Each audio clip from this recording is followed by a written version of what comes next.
It began with a missed call at 1:09 a.m.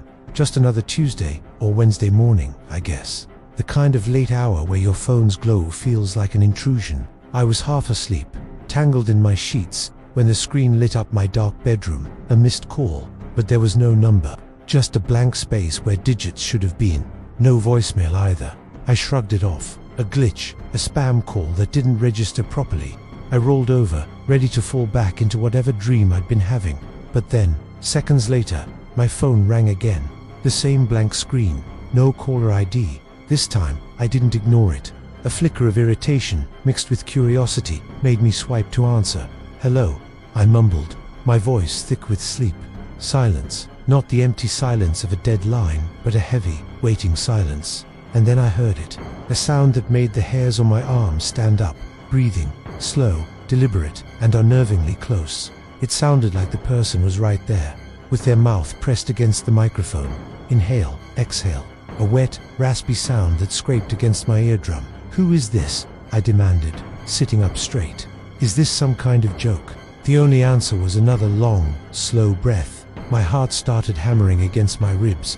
This wasn't funny, this was creepy. I stabbed the end call button, my thumb shaking slightly. The screen went black, but the sound didn't stop. The breathing continued. It was still coming from my phone, but not from a call. It was seeping out of the speaker, a faint but constant presence in my quiet room. What the hell? I fumbled with the power button, holding it down until the shutdown prompt appeared. I tapped power off and watched as the screen faded to black. The breathing didn't stop. It was impossible. The phone was off. Utterly, completely off. Yet, the sound persisted. That same slow, rhythmic inhale and exhale. It was quieter now, a ghostly whisper, but it was there.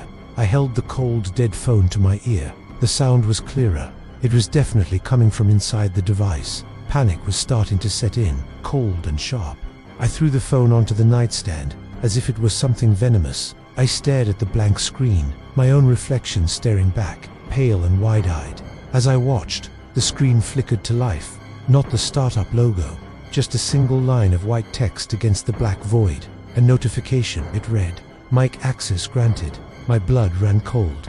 Mic access, the phone was off. How could it grant access to anything? My mind was racing, trying to find a logical explanation. A hack, a virus, anything. But logic had left the building. Before I could even process the first message, another one appeared beneath it.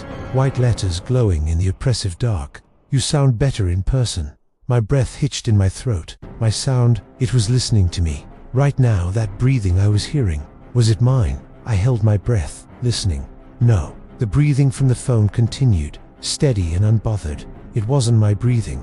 It was listening to me, and someone, or something, was listening back.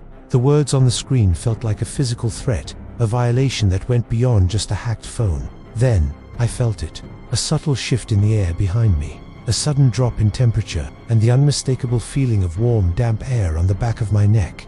It felt like a sigh. My entire body went rigid.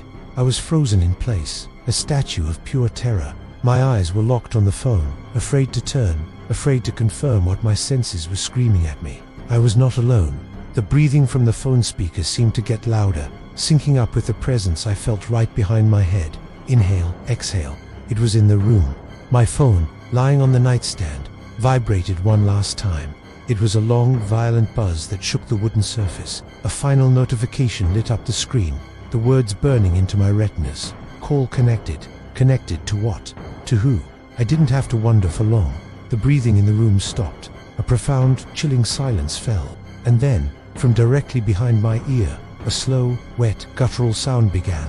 It was the sound of something large, something ancient, taking a deep, deep breath. And I knew, with a certainty that was worse than any fear I had ever known, that it was about to speak.